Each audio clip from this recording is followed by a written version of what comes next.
Good morning student.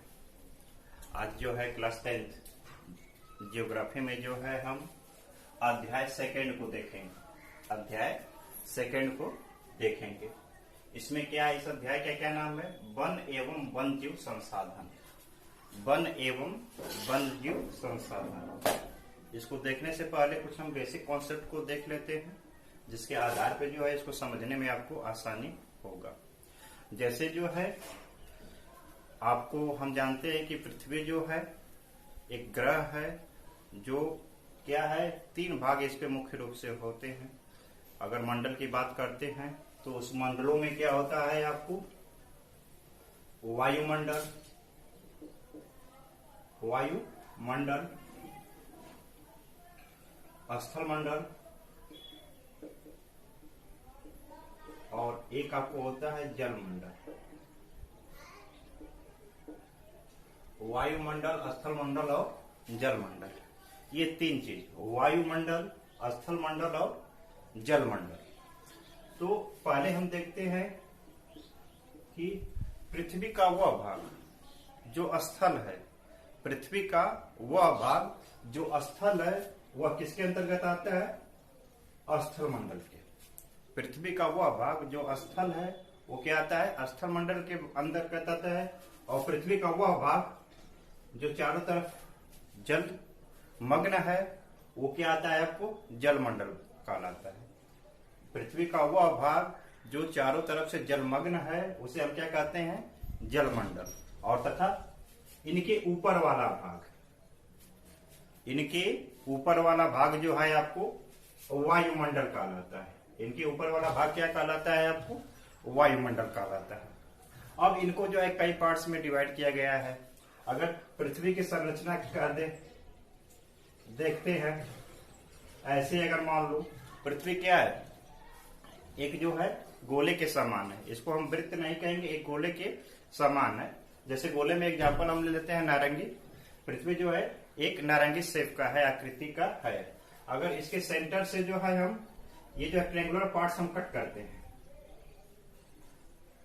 तो इसके जो है तीन लेयर पाए जाते हैं। इसमें कितने लेयर पाए जाते हैं? तीन लेयर पाए जाते हैं।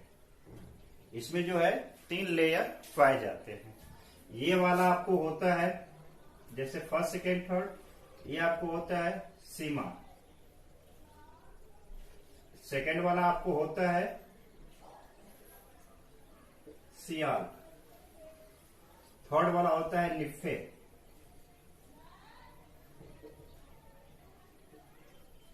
थर्ड वाला क्या होता है आपको? निफे। तो इनमें जो है तरह तरह की धातुएं, जैसे सीमा में जो है सिलिकॉन और मैग्नीशियम की अधिकता होती है। सियाल में जो है सिलिकॉन और एल्युमिनियम की अधिकता होती है। वैसे ही निफे में जो है निकिल और आयरन की अधिकता होती है। निकिल और आयरन की अधिकता होती है। जैसे जैसे हम जो है नीचे की तरफ आते हैं उसका तापमान भी जो है, टेम्परेचर भी क्या होता है? इंक्रीज होता है। कुछ कंडीशन में जो एक सामान्य तापमान भी रहते हैं। तो ये जो है अगले क्लासों की बात है, लेकिन बस इतना बेसिक कॉन्सेप्ट देख लेते हैं इतना। अगर वायुमंडल की बात करते हैं तो इसको जो है आपको पांच भागों में, पांच परतों में जो है विभक्त किया गया है। कितनी परतों में विभक्त किया गया है? पांच परतों में। वे पांच परत यानी कि पृथ्वी की या समुद्र तल से जो है 8 किलोमीटर तक की 18 किलोमीटर तक का डिस्टेंस जो होता है ये आपको क्षोभ मंडल होता है। क्या होता है? क्षोभ मंडल। पृथ्वी सतह से जो है 18 किलोमीटर तक क्या होता है? क्षोभ मंडल होता है। जैसे बारिश का होना, बादल का बनना, तूफान आदि, ये सब घटनाएं जो है इस मंडल में ही होता है, क्षोभ मंडल। उसके बाद से दूसरा लेयर जो होता है समताप मंडल होता है। क्या होता है? समताप मंडल। समताप मंडल में क्या होता है? समान ताप होता है, टेम्परेचर सेम होता है, जो वायुयान के लिए जो है, वायु परिवहन के लिए जो है आदर्श माना जाता है। कुछ मतलब में क्षोभ मंडल के नीचे ऊपरी, जैसे ऊपरी परत और समताप मंडल का निचली परत जो है क्षोभ मंडल के लिए क्या होता है? आदर्श माना जाता है। उसके बाद से थर्ड आपको होता है मध्य मंडल, जिसको मध्य मंडल कहते हैं। मध्य मंडल क्या होता है? मध्य मंडल में समताप मंडल की एक बात और बता देते हैं कि समताप मंडल में जो है ओजोन परत पाया जाता है। समताप मंडल में क्या पाया जाता है? ओजोन परत, ओजोन की अधिकता होती है। वैसे तो हल्का फुल्का ओजोन जो है मंडल में भी होता है, करीब करीब 10%, करीब करीब 9 to 10%, 9 से 10% के करीब ही होता है। लेकिन सप्ताप मंडल के ऊपरी भाग में जो है इसकी बहुत अधिकता होती है, बहुतायत होता है, जिसका परसेंटेज करीब करीब क्या होता है 90%। 90% के आसपास जो है ओजोन समताप मंडल के ऊपरी परत में होता है। वो क्या होता है, सूर्य से आने वाली परावैगनिक किरणें, ठीक है ना, या अन्य जो है किरणों को जो हमको हानि पहुंचाती हैं उसको जो है ये अवशोषित कर लेता है और जिससे हमें हमारी सुरक्षा करता है। इसलिए इसे सुरक्षा कवच के नाम से भी हम जानते हैं। और उसके बाद मध्य मंडल होता है और नेक्स्ट उसके बाद से आयन मंडल होता है जो आपको आयन युक्त होता है, और बिल्कुल बाहरी भाग जो बहिर्मंडल या वायुमंडल के नाम से जाना जाता है। तो यहाँ पे 5 जो है परत होते हैं। तो इस तरह से कुछ ये बेसिक कॉन्सेप्ट है। अब हम थोड़ा सा ये देख लेते हैं यहाँ पे कि इन 3 मंडलों के अलावा एक और मंडल होता है। अब धीरे धीरे हम अपने लेसन पे आ रहे हैं। अब हम धीरे धीरे अपने लेसन पे आएंगे, यानी कि वायुमंडल, जलमंडल, स्थल मंडल, इन तीनों के अलावा एक अन्य मंडल होता है जीवमंडल।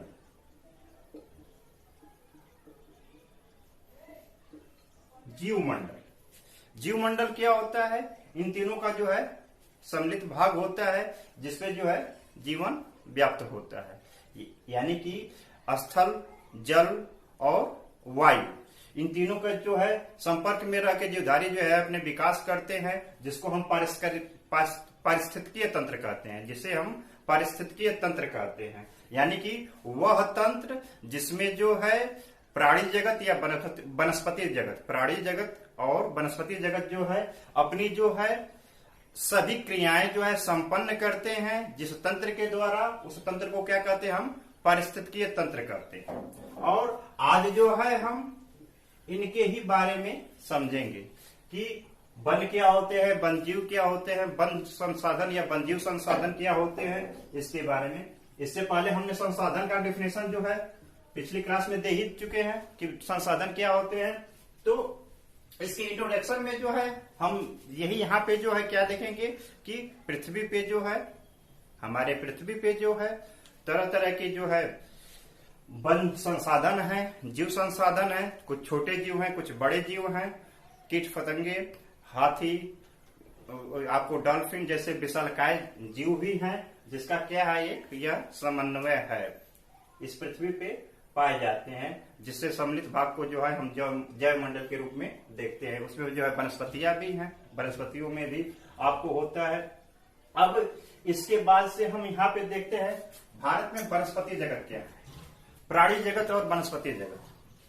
प्राणी जगत और वनस्पति जगत, प्राणियों के मतलब में जीव जंतु और वनस्पति मतलब पेड़ पौधे, इन दोनों का जो है अलग अलग जो है। तो प्राणी जगत में जो है जीव जंतु इत्यादि चीजें आ जाएंगे। उसमें जो है हाथी हो गया, मनुष्य हो गए, अन्य जो है जानवर हो गए, कीट पतंगे हो जाएंगे। तो ये सब जो प्राणी जगत में आ जाएंगे। वनस्पति जगत में जितने प्रकार के जो है डिफरेंट टाइप्स के जो है पेड़ पौधे या अन्य चीजें जो है आपको यहाँ पे प्राणी वनस्पति जगत में आ जाएंगे। और प्राणी जगत, तो इनके बाद से जो है कुछ दिन प्रतिदिन जो है हम देख रहे हैं कि जनसंख्या की वृद्धि हो रही है। और जब जनसंख्या की वृद्धि हो रही है तो हम क्या कर रहे हैं कि धीरे धीरे जो वनों को नुकसान पहुंचा रहे हैं, उससे संबंधित जीव को भी जो है स्थितियां जो है संकट में पड़ रही है। जब हम क्या करते हैं, निवास के लिए जो है वनों की कटाई करेंगे, वनों की कटाई करेंगे और उसमें निवास बनाएंगे, तो उस वन से संबंधित जो है जीव जंतु का क्या होगा, वास जो है, आवास जो है छिन जाएगा, जिससे वो क्या होंगे, संकटग्रस्त स्थिति में आ जाएंगे उनकी जो है। और उसके बावजूद भी कुछ आपको प्रदूषण फैक्टर भी है या अन्य जो है प्राकृतिक समस्याएं भी हैं। और प्राकृतिक संख्याएं जो है अधिक से अधिक समस्याएं जो है मानवकृति है, मानव के आधार पे ही है। वनों की कटाई है, केमिकल का 50 से अधिक यूज है, तो ये सब चीजें हैं। नगरीकरण हुआ, अन्य कई फैक्टर हैं जो मतलब में क्या है, इनकी वजह से वन व वन्यजीव जो है संकटग्रस्त हैं। ये जो है जातियां, प्रजातियां जो है संकटग्रस्त हैं। अब उन प्रजातियों का यहाँ पे टाइप्स आपको अलग अलग बताया गया है। ये जो है अलग अलग टाइप्स के जो है सामान्य जातियां, यानी कि वे जातियां, सामान्य जातियां वे जातियां जो है जीवन यापन के लिए आवश्यक होती हैं। वे जातियां जो जीवन यापन के लिए आवश्यक होती हैं, वे जातियां जो जीवन यापन के लिए आवश्यक होती हैं, उसे हम क्या कहते हैं? सामान्य जाति कहते हैं। एग्जाम्पल के रूप में हम देख सकते हैं पशु हो गए, साल हो गया, चीड़ हो गया, इत्यादि चीजें जो है जीवन यापन के लिए अति आवश्यक होते हैं, इसलिए ये सामान्य जातियां हो गया। अगला देखते हैं हम संकटग्रस्त जातियां। कुछ ऐसी जातियां हैं जो क्या है? संकटग्रस्त हैं, यानी कि उनके ऊपर जो है विपदा है, संकट है, जिसकी वजह से जो है निरंतर उनकी संख्या में कमी होती जा रही है, निरंतर उनकी संख्या में कमी होती जा रही है। और इस प्रकार की जनजातियों को या जातियों, इस प्रकार की जातियों को हम क्या कहते हैं? संकटग्रस्त जातियां कहते हैं। इनमें जो है गैंडा हो गया, जंगली गधा हो गया, काला हिरण हो गया, मगरमच्छ हो गया। काला हिरण के बारे में थोड़ा सा एक न्यूज के तहत हम देख लेते हैं कि सलमान खान का आप नाम सुने होंगे। इन पे एक केस जो है, ये जो काले हिरण के शिकार में जो है पकड़े गए थे और उस पे जो है केस चल रहा है। इसमें कुछ को जो है उस केस से बरी कर दिया गया है, लेकिन अभी तक जो है सलमान खान जो है इस केस में फंसे हुए हैं। तो ये जो है क्या है कि कुछ ऐसी जातियां हैं जो संकटग्रस्त हैं। उसमें जो है सुभेग जातियां भी होती हैं। सुभेग जातियां क्या होती हैं? इनकी भी संख्या में निरंतर कमी होती है, और संख्या में कमी की वजह जो है आपको क्या होता है? पर्यावरण होता है। इनकी संख्या में कमी की वजह क्या होता है? पर्यावरण होता है, और उस पर्यावरण में जो है कमी होने के बावजूद भी जो है उसमें सुधार नहीं किया जाता है। तो उस प्रकार की जातियां जो है सुभेग जातियों में आ जाती हैं। उसके बाद से दुर्लभ जातियां, दुर्लभ जातियों में जो है संकटग्रस्त जातियां और सुभेग जातियां दोनों जो है मिक्स होते हैं, उसी का ये रूप होता है। थोड़ा सा उनसे क्या होता है, इसका डिफिकल्ट रूप होता है, जो मतलब में लगभग समाप्ति के कगार पे, जो लगभग जो है समाप्ति के कगार पे है। नेक्स्ट हम देखते हैं स्थानीय जातियां। कुछ ऐसी जातियां हैं जो किसी एक विशेष स्थान में, किसी एक विशेष भौगोलिक स्थिति में ही पाई जाती हैं। कुछ ऐसी जातियां जो एक विशेष भौगोलिक स्थिति में या विशेष स्थान पे पाई जाती हैं, उसे हम स्थानीय जातियां कहते हैं। और उन जातियों में जैसे निकोबार में पाए जाने वाला कबूतर, निकोबार में जो है पाए जाने वाला कबूतर। नेक्स्ट आपको मणिपुरी जो है हिरण है, ठीक है ना। तो यह कुछ ऐसी जातियां हैं जो उस विशेष स्थान पे पाई जाती हैं, इसलिए इन्हें हम क्या कहते हैं? स्थानीय जातियां कहते हैं। लुप्त जातियां, देखो लुप्त जातियों में हम देख लेते हैं कि परिस्थिति के अनुसार, परिस्थिति जो है या पर्यावरण के परिवर्तन के साथ कुछ ऐसी जातियां होती हैं जो अपना स्थान परिवर्तन कर लेती हैं, जो अपना स्थान परिवर्तन कर लेती हैं, और जिसका क्या होता है? कोई जो है आंकड़ा नहीं होता है। तो उस प्रकार की जातियों को हम क्या कहते हैं?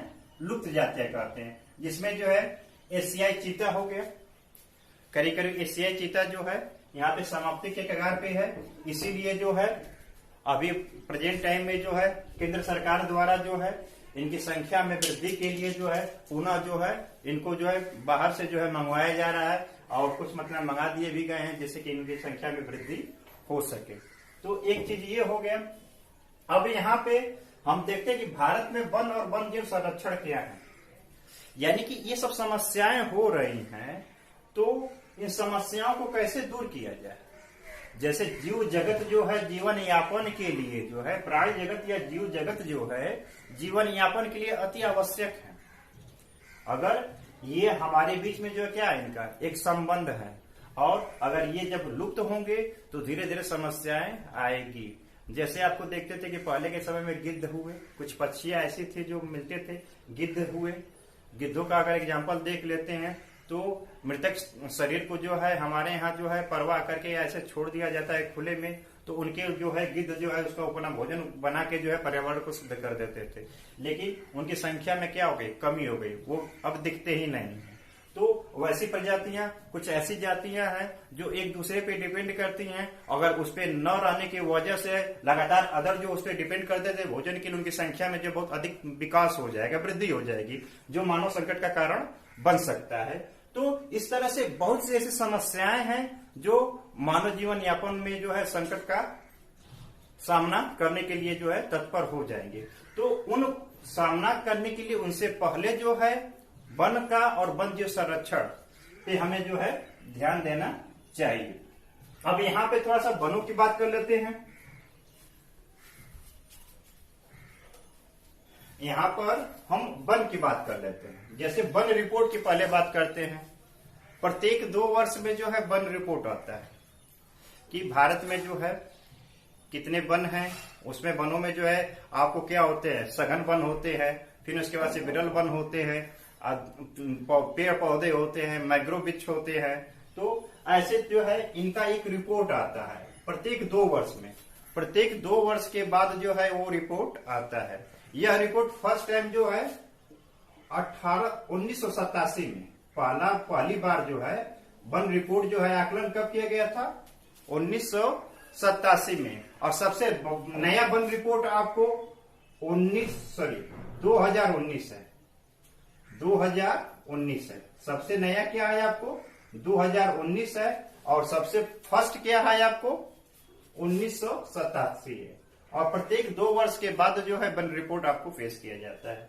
वर्तमान समय में जो वन रिपोर्ट की स्थिति है, इसमें जो है आपको प्रत्येक राज्य के, पहले तो हम देख लेते हैं कि प्रत्येक राष्ट्र के लिए जो है लगभग जो है 33% वन का होना आवश्यक है। कुछ ऐसे राष्ट्र भी हैं जो मतलब में 50% से एबव जो है वन जो है अपने पास रखे हुए हैं। लेकिन सामान्य रूप से प्रत्येक राष्ट्र के पास जो है 33% जो है वन होने चाहिए पर्यावरण को सुरक्षित करने के लिए, स्वच्छ बनाए रखने के लिए।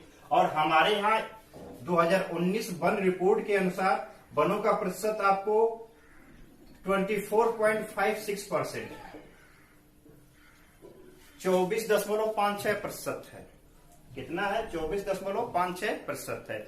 इनमें भी जो है आपको वृक्ष और वन दोनों का अलग अलग देखा जाए तो ये आपको है 21.67% और ये है 2.89। ये जो है अलग अलग है। यहाँ पे 21.67 ये जो है वन आच्छादित है और ये जो है वृक्षों का जो है प्रतिशत है। तो इस प्रकार से इन दोनों का एवरेज क्या है आपको 24.56% है। जो एक जो है सामान्य जो आकलन है या जो जितना होना चाहिए उससे क्या है कम है, जितना होना चाहिए उससे कम है। अभी भी हमें जो है वनों की संख्या में, वनों की मतलब में और प्रोडक्शन में हमको जो है वृद्धि करने की आवश्यकता है। अधिक से अधिक वृक्ष लगाने की आवश्यकता है। अभी हाल ही में जो है यूपी द्वारा जो है एक दिन में जो है सबसे अधिक वृक्ष लगाने का रिकॉर्ड बना है। तो हमें जो है हर मानव का यह दायित्व होता है कि हम प्रत्येक वर्ष जो है 1-2 पौधे, जो एक सामान्य ही पौधे लगाएं लेकिन जरूर लगाएं, क्योंकि यह हमारे जीवन के लिए अति आवश्यक होता है। वन रिपोर्ट जो है 33% होना चाहिए लेकिन क्या 24.56% है, अभी भी कम है। अब थोड़ा सा कुछ हम रिपोर्ट में जो है किन राज्य में सबसे अधिक है इसके बारे में भी थोड़ा सा हम बात कर लेते हैं। अगर इनके बारे में अगर हम बात करते हैं तो सबसे अधिक वन जो है भारत में जो है मध्य प्रदेश में है। उसके बाद से अरुणाचल प्रदेश में है। सबसे अधिक क्या है मध्य प्रदेश में, दूसरे नंबर पे अरुणाचल प्रदेश में है। लेकिन अगर प्रतिशत की बात करें तो सबसे अधिक प्रतिशत में जो है मिजोरम में है। सबसे अधिक प्रतिशत में कहाँ पे है, मिजोरम में है, जो 85% से एबव है, जो 85% से एबव है। और दूसरे नंबर पे अरुणाचल प्रदेश प्रतिशत में भी है। उसके बाद से हम देख लेते हैं कि इस रिपोर्ट में, इस वर्ष की रिपोर्ट में जो 19 वाला था, 2019 वाला, उस रिपोर्ट में जो है वनों में सबसे अधिक वृद्धि जो है कर्नाटक में हुई। सबसे अधिक वृद्धि कहाँ हुई, कर्नाटक में हुई। और वो कितना हुआ 1025 किमी स्क्वायर का वृद्धि हुआ। 1025 किमी स्क्वायर का वृद्धि हुआ। उसके बाद से आंध्र प्रदेश हुआ और नेक्स्ट जो है आपको केरल हुआ। इसमें जो है सबसे अधिक वृद्धि हुई। उसके बाद हम देख लेते हैं मैंग्रोव वन। मैंग्रोव वनों में जो है सबसे अधिक मैंग्रोव वन जो है पाया जाता है पश्चिम बंगाल में। सबसे अधिक कहाँ पाया जाता है, पश्चिम बंगाल, वेस्ट बंगाल में। और उसका प्रतिशत कितना है 42% है। कितना है 42% है। सेकेंड नंबर पे आपको गुजरात है। सेकेंड नंबर पे क्या है? गुजरात है। अगर प्रतिशत के बारे में कहा जाए तो मैंग्रोवनों का प्रतिशत क्या है? 1.10% है। 1.10% है। तो इस तरह से कुछ वन रिपोर्ट हुए वृक्षों के बारे में। हमारे यहाँ वन के प्रकारों में देख लेते हैं। आरक्षित वन है, रक्षित वन है और वर्गीकृत वन। आरक्षित वन यानी कि जो है आरक्षित क्षेत्रों में पाए जाते हैं उसे आरक्षित वन कहते हैं। आरक्षित क्षेत्रों में यानी कि जिसमें सरकार का कंट्रोल होता है उसे हम रक्षित वन कहते हैं। और नेक्स्ट आपको जो है अवर्गीकृत वन यानी कि कुछ ऐसे प्रकार के वन है जिसमें मतलब क्या है कि इसको किसी भी श्रेणी में नहीं रखा गया है। तो इस प्रकार से वनों को जो है 3 वर्गों में यहाँ पे व्यक्त किया गया है। अब समुदाय और वन संरक्षण के बारे में बात कर लेते हैं। और उससे पहले आपको वन समुदाय और वन संरक्षण ये भी बहुत आवश्यक है। वन संरक्षण के लिए जो है कई जो है योजनाएं जो बनाई गई हैं, ठीक है ना। उसमें जो है आपको हम देखा जाए तो कुछ परियोजनाएं हैं, कुछ मतलब में अभ्यारण्य है, वन अभ्यारण्य है, इनका भी निर्माण किया गया है। उद्यानों का निर्माण किया गया है जिससे कि इनको जो है हम कंट्रोल कर सके। उनमें जो है पक्षियों के लिए अब एक पॉइंट और आप देख लेते हैं, इसमें प्रोजेक्ट टाइगर क्या है। प्रोजेक्ट टाइगर जो है आपको जीव संरक्षण के तहत मतलब में जो है आपको 73 में आया था। कब आया था? 1773 में। सॉरी 1773 नहीं, 73 में जो है प्रोजेक्ट टाइगर जो है आया था। एक मिनट थोड़ा सा डेट क्लियर कर ले। हाँ 1973 में, ठीक है ना। यहाँ जो है प्रोजेक्ट टाइगर में तो टाइगर को बढ़ावा देने के लिए जो है इस प्रकार का प्रोजेक्ट आया था। इसमें जो है बाघों की स्थिति का आकलन किया जाता है। इसमें जो है कुछ मतलब में रिजर्व भी आपको रखे गए थे। उन रिजर्वों की अगर बात करते हैं तो जिम कॉर्बेट जो है पार्क है जो मतलब उत्तराखंड में है। उसके बाद से पश्चिम बंगाल में भी जो है आपको एक मतलब में आपको है सुंदरबन जो है कॉर्बेट है। असम में जो है मानस बाघ जो है रिजर्व है। तो कुछ ऐसे रिजर्व जो है वनों के बाघों की वृद्धि के लिए गए गए। अगर बाघों की संख्या का आकलन किया जाए तो सबसे अधिक बाघ जो है इस समय मध्य प्रदेश में है, एमपी में है। कहाँ पे है? एमपी में। और एमपी में इनकी संख्या कितनी है? 526 है। इनकी संख्या कितनी है? 526 है। सेकेंड पे जो है आपको कर्नाटक है, फिर उसके बाद से गुजरात है। गुजरात का जो है गिर नेशनल पार्क जो है इसके लिए बहुतायत है। तो इस प्रकार से इनके संरक्षण के लिए कुछ मतलब में परियोजनाएं जो है बनाई गई हैं।